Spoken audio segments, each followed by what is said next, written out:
Assalamualaikum warahmatullahi wabarakatuh. Selamat siang, Bu Diah dan teman-teman semuanya.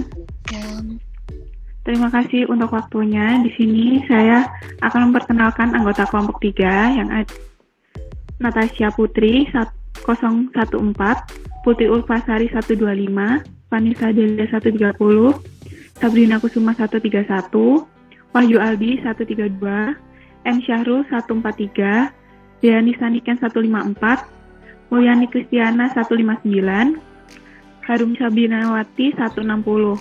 Untuk pembacaan soal, waktu dan tempat saya persilakan untuk Mbak Natasha.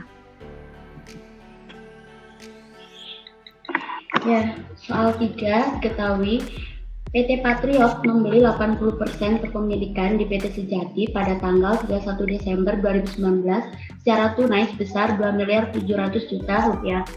Nilai wajar aset dan liabilitas PT Sejati sama dengan nilai bukunya, kecuali untuk paten senilai 100 juta yang belum dicatat.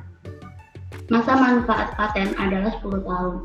Untuk akuisisi tersebut, maaf ini mungkin ada kesalahan, PT Pandawa ini maksudnya PT Patriot membayar biaya konsultan secara tunai sebesar 15% dari nilai akuisisi.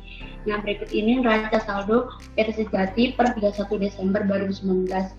Pada kolom debit terdapat akun kas senilai 500, persediaan 800, aset lancar lain 200, bangunan 3.000, harga pokok penjualan 4.000, beban lain-lain 600, dividen 500, maka total pada debitnya 9.600. Lalu pada kolom kredit terdapat liabilitas lancar senilai 1.300, modal saham biasa 2.000, saldo laba 700, penjualan 5.600, maka total kreditnya 9.600. Lalu selanjutnya diminta yang pertama, buatlah schedule access pada saat akuisisi PT Sejati. Yang kedua, buatlah ayat jurnal pada PT Patriot untuk mempertanggungjawabkan investasinya di PT Sejati selama tahun 2019. Yang ketiga, buatlah jurnal untuk membuat laporan neraca konsolidasi PT Patriot dan anak perusahaan akhir tahun 2019. Selanjutnya akan dibagikan oleh teman saya.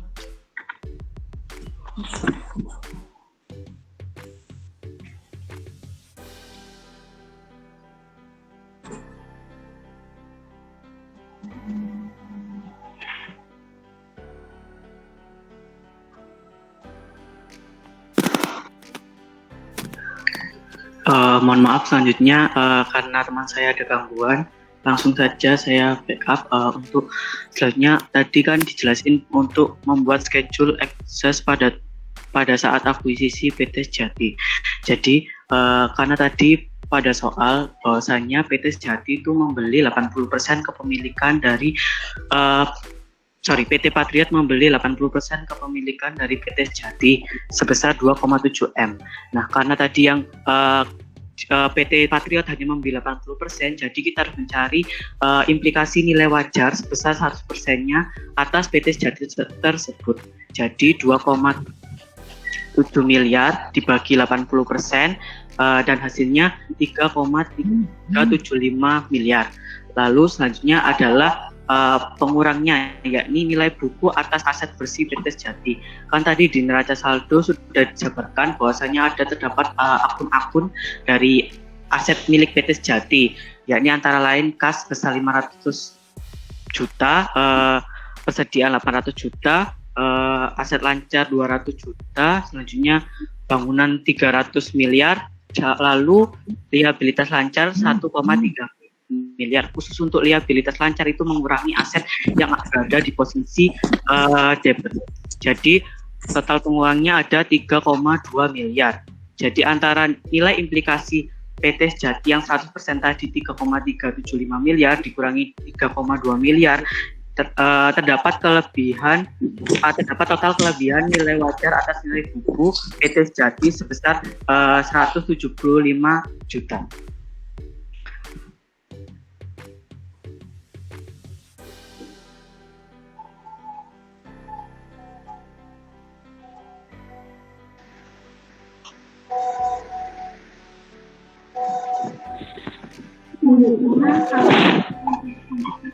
Kita mendapat diidentifikasi.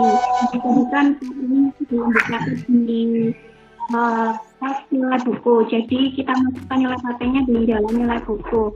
Nilai patentnya 900 juta. Kemudian ada kelebihan dialokasikan sebagai goodwill. Karena tadi sisanya itu 175, sedangkan patentnya itu belum dicatat. Jadi sisanya dari pemakaian aset itu ada 75.000 yang menjadi goodwill.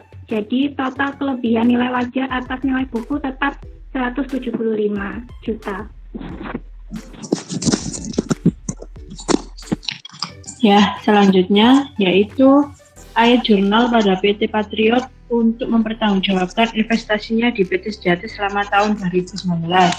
Pada jurnal PT Patriot mencatat pada tanggal 31 Desember investasi di PT Sejati pada kas sebesar 2,7 miliar.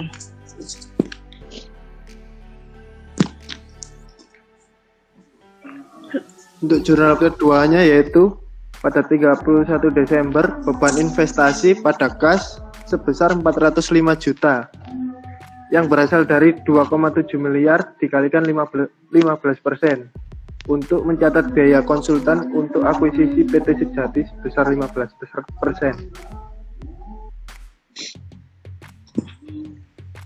Ya, selanjutnya saya di sini akan menjelaskan dari soal yang C, yaitu membuat jurnal untuk pembuatan laporan neraca konsolidasi.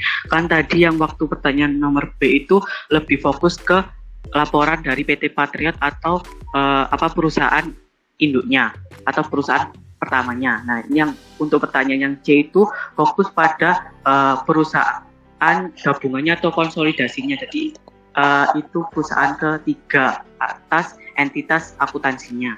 Nah, ini sebelumnya kan tadi di jurnal B bahwasannya PT Patriot telah mencatat investasi di PT Sejati pada posisi debit yang menambah akun investasi di PT Sejati. Nah, pada jurnal selanjutnya ini pada laporan konsolidasi itu investasi di PT Sejati itu harus posisinya dalam kondisi 0 atau dikosongkan. Nah, maka oleh sebab itu kita harus mengkredit investasi di PT Sejati yang tadi nilai akuisisi, nilai kepemilikan dari PT Patriot sebesar 80%, jadi totalnya 2,7 miliar. Sebenarnya karena tadi kita mengkredit nilai investasi akan mempengaruhi ekuitas milik PT Sejati, yakni antara lain modal saham sebesar yang tadi tertera di neraca saldo sebesar 2 miliar. Selanjutnya saldo laba. Nah, ini kenapa kok saldo labanya 1,2 miliar? Kan tadi di neraca saldo bahwasannya terdapat tidak hanya akun-akun neraca saldo saja yang ada di neraca saldo tersebut, tapi terdapat juga akun-akun laba rugi serta perubahan ekuitas, yakni ada kayak penjualan, harga pokok penjualan, beban lain-lain, dividen. Jadi kita harus mencari berapa sih nilai saldo laba yang sebenarnya yang dimiliki oleh PT Sejati. Untuk perhitungannya ada di bawah, yakni saldo labanya tadi kan hanya 700 juta. Kita harus mengeliminasi akun-akun laporan laba rugi serta perubahan ekuitas tersebut, yakni penjualan sebesar 5,6 miliar dikurangi dengan harga pokok penjualan 4 miliar dikurangi beban lain-lain sebesar 600 juta. Nah, itu adalah akun-akun di laporan laba rugi yang nanti labanya itu 1 miliar. Lalu 1 miliar tadi dikurangi lagi dengan akun dari laporan posisi keuangan yaitu dividen. Jadi 1 juta dikurangi dengan 500 juta. Jadi ada sisa saldo laba yang seharusnya milik PT Sejati tersebut dari laporan saldo laba PT Sejati. Jadi 700 juta ditambah dengan 500 juta. Total saldo laba sebenarnya itu 1,2 miliar. Maka sebab itu saya mencatat jurnal saldo laba sebesar 1,2 miliar. Lalu kita mencatat lagi. Tadi kan di pertanyaan yang nomor A kita membuat schedule excess pada saat akuisisi PT Sejati. Jadi kita juga harus mencatat nilai lebih yang tadi 175 juta tersebut sebagai kelebihan yang belum diamortisasikan. Lalu untuk selanjutnya itu untuk tambahan yakni di posisi kredit. Kan tadi yang di posisi kredit hanya ada investasi di PT Sejati supaya investasi di PT Sejati itu 0. Nah, itu ada tambahannya karena tadi PT Patriot hanya memiliki 80%, jadi kita harus mencari 20% yang merupakan hak minoritas atau pemilikan sisa 20% itu berapa. Nah, itu maka 20%-nya diperhitungkan dari 3,375 miliar. Ya, 3,375 itu tadi diperoleh dari 100%-nya PT Sejati yang telah dihitung pada bagian A. Jadi total hak minoritas yang hak minoritas 20% itu sebesar 675 juta. Jadi antara debit dan kredit itu sama sebesar 3,375 miliar, yakni sesuai dengan hasil 100% implikasi nilai wajar dari PT Sejati, yaitu untuk mengeliminasi investasi resiprokal, saldo ekuitas, mencatat kelebihan, dan NCI atau hak minoritas. Selanjutnya akan dijelaskan oleh teman saya.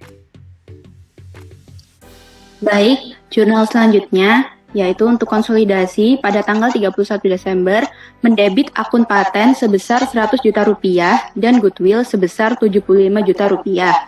Dan di sisi kredit yaitu kelebihan yang belum diamortisasikan atau unamortization excess sebesar 175 juta rupiah. Jurnal ini dibuat untuk memunculkan akun paten dan goodwill yang sebelumnya belum dicatat, sehingga akun kelebihan yang belum diamortisasikan ditutup di sisi kredit.